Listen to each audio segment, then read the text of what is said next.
श्री चित्तचौराय नमः।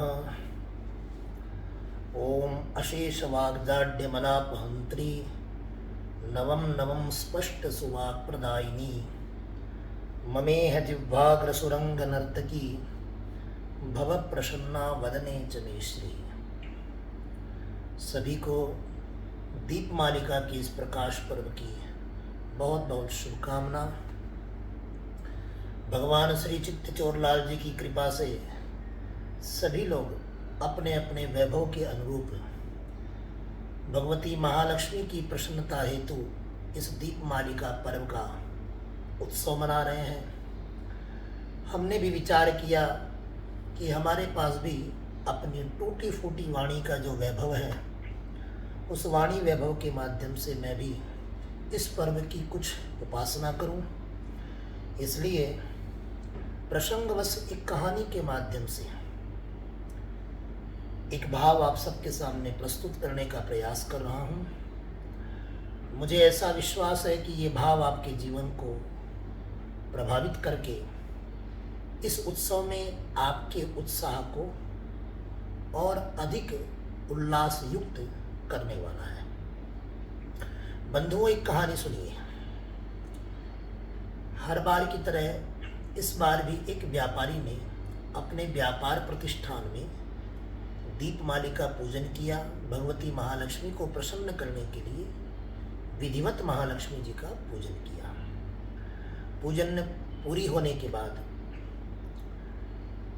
उसने एकाएक मन में कुछ विचार किया और वहीं महालक्ष्मी के सामने शांत भाव से बैठकर अपनी आंखों को बंद करके मन ही मन किसी भाव में प्रवेश करने का प्रयास करने लगा। देखिए, भजन और भाव दो अवस्था है। भजन की अवस्था में जब आप होते हैं तो आप अपनी बात भगवान को सुनाते हैं, लेकिन भाव की अवस्था में जब आप होते हैं तो भगवान की बात आप सुनते हैं। तो ऐसा ही कुछ उस व्यक्ति के मन में भी अनुभव हुआ और उसने वहाँ बैठे बैठे उस भाव की अवस्था में भगवती महालक्ष्मी के संवाद को सुना। लक्ष्मी जी कहती है उससे, पुत्र, यूँ तो मैं तुम्हारी उपासना से बहुत प्रसन्न हूँ, किंतु तुम्हारे प्रारब्धवश अब कुछ परिवर्तन होना चाहता है। और सबसे बड़ी बात तो ये है कि अब मैं तुम्हें छोड़कर जा रही हूँ। इस दीपावली के बाद मैं तुम्हारे यहाँ नहीं ठहरूंगी, बल्कि मैं तुम्हें छोड़कर चली जाऊंगी। लेकिन फिर भी मैं जाने से पूर्व तुम्हारी मनोकामना पूरी करना चाहती हूँ। इसके लिए तुम कोई एक वरदान मुझसे मांग लो, जिस एक वरदान के सहारे तुम अपना बाकी बचा हुआ जीवन खूब आनंद से, खूब सुख सुविधा के साथ बिता सको। इसके लिए कोई एक वरदान तुम मुझसे मांग सकते हो। उस व्यक्ति ने कहा, माँ, इस समय तो मैंने ऐसा कुछ विचार नहीं किया है, किंतु यदि आप मुझे थोड़ा अवसर दें तो मैं दोबारा आपके सामने आकर ये वरदान मांगूंगा। लक्ष्मी जी ने कहा, कोई बात नहीं, 2 दिन बाद दीपावली है। जब तुम अपने परिवार के साथ दीपावली पूजन करोगे तो मैं पुनः तुम्हारे सामने आऊंगी, उस समय तुम मांग लेना। ये सुनकर वो व्यक्ति अपनी पूजन विधि को समाप्त करके अपने घर लौट गया। दूसरे दिन भर वो सिर्फ उसी चिंतन में लगा रहा कि लक्ष्मी जी से क्या मांगो क्या मांगो। किंतु दिन बीतने के बाद भी वो निर्णय तक नहीं पहुंच पाया। अगला दिन आया, दीपावली का दिन आया। सुबह से ही घर में दीपावली की तैयारियां होती ही रहती है, किंतु परिजनों को कुछ उसके चेहरे पर मायूसी का अनुभव हुआ। तो उसकी पत्नी, उसके पुत्र, उसका पुत्र और उसकी पुत्रवधू तीनों ने उससे पूछा। तो उस व्यक्ति ने सारी बात जो लक्ष्मी जी के साथ उसकी हुई, वो सारी बात उसने अपने परिजनों को बताई और साथ में ये भी परामर्श देने को कहा कि आप सब क्या चाहते हैं, उसके अनुसार हम लक्ष्मी जी से मांग लें।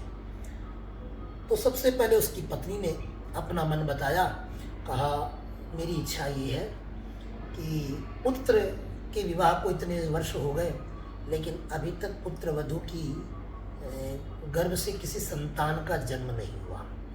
तो ये परिवार की परंपरा बनी रहे, वंश परंपरा बनी रहे, इसके लिए मैं चाहती हूँ आप लक्ष्मी जी से एक संतान इनके लिए मांग लें।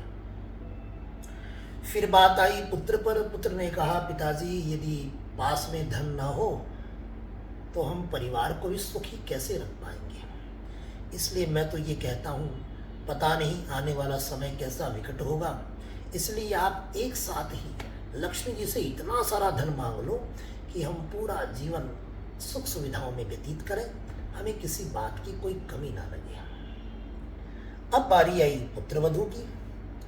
अपने पिता के कुल और पति के कुल, दोनों कुल की परंपराओं से परिपोषित उस बहू ने निवेदन किया, पिताजी मुझे और कोई विषय में इतना अनुभव तो नहीं है, किंतु मैं इतना जानती हूँ कि परिवार में सभी लोग मिलजुल कर रहे हैं, हमारे आचरण में शुद्धता हो, हमारी बुद्धि अच्छा चिंतन करे, हमारे मन में सबके प्रति सद्भाव हो, प्रेम हो, तो हम बड़ी से बड़ी विपत्ति को भी टाल सकते हैं, उसका सामना कर सकते हैं। तो क्यों न हम लक्ष्मी जी से सन्मति की याचना करें, सद्बुद्धि की याचना करें। वे लक्ष्मी जी ऐसी कृपा करें कि हमारे परिवार में सन्मति का वास हो, और यदि सन्मति हमारी रही तो हम अपने पथ से कभी विचलित नहीं होंगे, हम कभी पथभ्रष्ट नहीं होंगे। और आपसे ही सुनी हुई बात है कि स्थिति धीर मुनि उच्यते, जिसकी बुद्धि स्थिर होती है वो बड़े से बड़ा तपस्वी होता है। तो मैं तो यही निवेदन करती हूँ कि लक्ष्मी जी की कृपा से हमारे परिवार में आपस में प्रेम हो जाए, सबके आचरण में शुद्धता हो जाए, पवित्रता हो जाए, ऐसी याचना आप लक्ष्मी जी से करें। उस व्यक्ति ने तीनों की बात को सुना, सुनकर विचार किया, किंतु अब उसके सामने 3 प्रसंग खड़े हुए, संतति, संपत्ति और सन्मति, किंतु अनुमति तो एक ही वरदान मांगने की थी। तो व्यक्ति सोच में पड़ गया। धीरे धीरे वो समय नजदीक आया, सभी लोगों ने मिलकर दीपावली का पूजन किया, और आज की दीपावली तो वैसे भी विशेष होनी है क्योंकि लक्ष्मी जी वरदान जो देने वाली है। तो दीपावली पूजन के बाद फिर एक बार वो व्यक्ति उसी भाव की अवस्था में पहुंचने का प्रयास करता है, और वहां पहुंचने के बाद भगवती लक्ष्मी जी का साक्षात्कार होता है, और लक्ष्मी जी ने पुनः उसे स्मरण कराया कि तुम्हारा क्या मन है, क्या वरदान चाहते हो। तो उस पुरुष ने कहा कि माता, मैंने अपने परिवार के सभी लोगों का मन टटोला, और सबको टटोलने के बाद मैं एक निर्णय पर पहुंचा। और उसने अपना वो एक निर्णय बड़ी गंभीरता के साथ माता लक्ष्मी को सुना दिया, निवेदन कर दिया।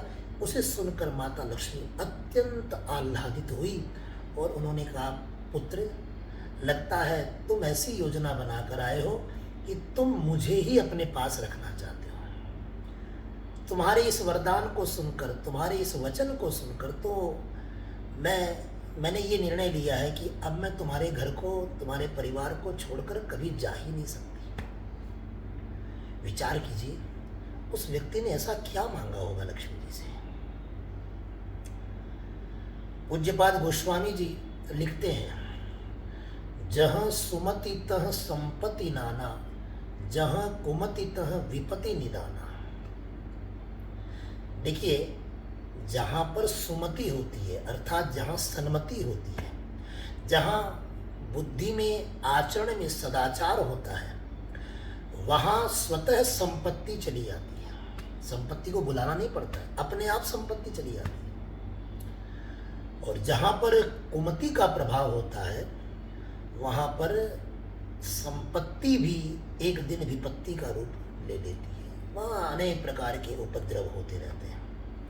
इसलिए हम सबको यही विचार करना चाहिए कि हमारे परिवार में एक दूसरे के प्रति सुमति का भाव, हमारे आचरण में शुद्ध बुद्धि का प्रभाव हो, ये हम सबको मन ही मन विचार करके भगवती महालक्ष्मी से इस दीपावली में यही याचना करनी चाहिए। तो सज्जनों, कहने का तात्पर्य यही है कि जहाँ सुमति का प्रभाव होता है वहीं पर वास्तविक संपत्ति का प्रकाश होता है।